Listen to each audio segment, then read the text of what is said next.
Ladies and gentlemen of the Action Army, what is going on, and welcome to another video. In today's video, I want to give you a vertical jump workout for bounce. And I'm going to give you a workout that I did with my athletes in person. Today was a rest day for me. It was a rest day, so I did absolutely nothing except rest. I did not even do a minor workout. I did hit my isometrics, though. I do always make sure that I hit my isometrics at least once a day. So 3 sets of 45 seconds of a Spanish squat, a wall sit, a reverse Nordic, a lunge hold, a single leg knee extension hold, etc., etc. But let's go ahead and get into it. So I do want to let you guys know that these guys are on linear periodization, which means we are starting with, or we have started with for about a month now, higher volume, lower intensity. And we are moving towards lower volume, higher intensity.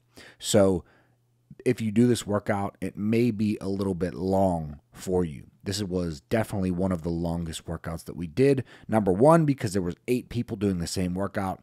And number 2 is because this is just a long workout in general. However, if you do this workout, I would do it twice per week, once on Monday and then once on either Thursday or Friday. But let's get into it. The first thing that we did was the warm-up that I always do. We did reverse sled to forward sled for 3 sets of 2 minutes. We did any isometric of their choice for 3 sets of 45 seconds. And we did a low-level plyo routine. And that is just some forward and backward hops, some forward and backward diagonal hops, and some forward and backward hopscotch hops. That is the warm-up that we always do.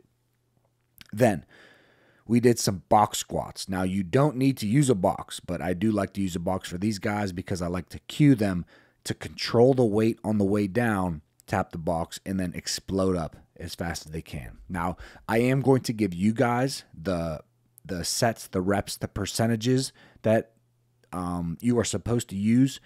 Not all of these guys have the same 1 rep max, obviously. So we're kind of just, none of them are outliers, though. They are all in a similar position. Some are stronger than others, obviously, but we are able to have them all squat the same weight for the same amount of reps and sets.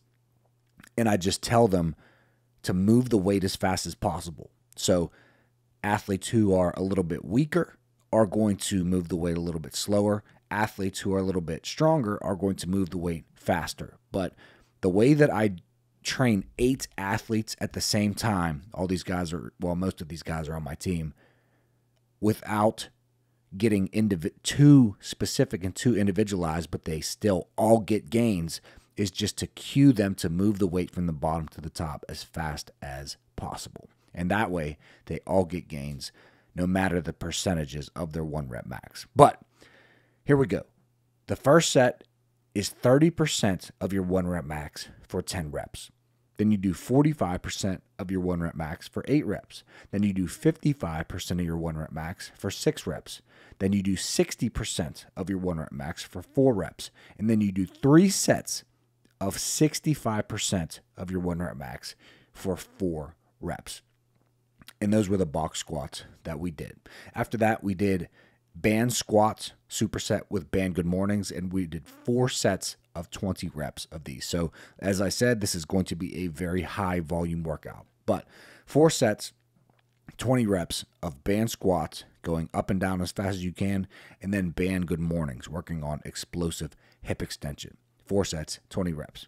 After that, we did some lateral step ups, superset with some single leg RDLs. We did 8 reps of each of these, and I just cue them to go as heavy as they possibly can with good form. So we often do front step-ups. Sometimes we do crossover step-ups. Today, we were on lateral step-ups, and then superset with single leg RDLs. After that, we did monster walks, we did lateral side steps, and we did half moon walks for 4 sets down and back, which for them essentially is about 15 yards. So 4 sets, 15 yards down and back of monster walks, lateral side steps, and half moon walks. Then the last thing that we did were reverse hyper extensions for 3 sets of 15 reps. And if you don't have a reverse hyperextension machine, feel free to do regular hyperextensions or, dumbbell good mornings, anything that is going to be for the low back or the post chain. But guys, after that, we played basketball, but I didn't get that on film. But guys, as I said, this is a high volume workout. If you're going to do this, you can do this workout 2 times per week for about 1 to 2 months. And then after that, you should really go higher intensity, but lower volume. So instead of doing 10 reps, then 8 reps, then 6 reps, then 4 reps on the squats, you might do something like 10 sets of 3 reps on squats. So lower the volume, but increase the intensity. And that way you will see the gains from your vertical jump. Because you've been working with high volume for 1 to 2 months.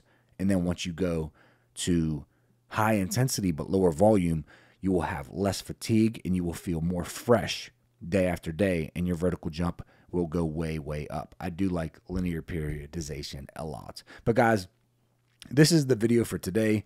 This is a vert workout for bounce. I didn't do anything today other than my ISOs. It was a rest day. So for lack of any content of my own, this is a vertical jump workout that you can do, or take any of these exercises and do them for yourself to increase your own vertical jump. But I will see you guys in tomorrow's video.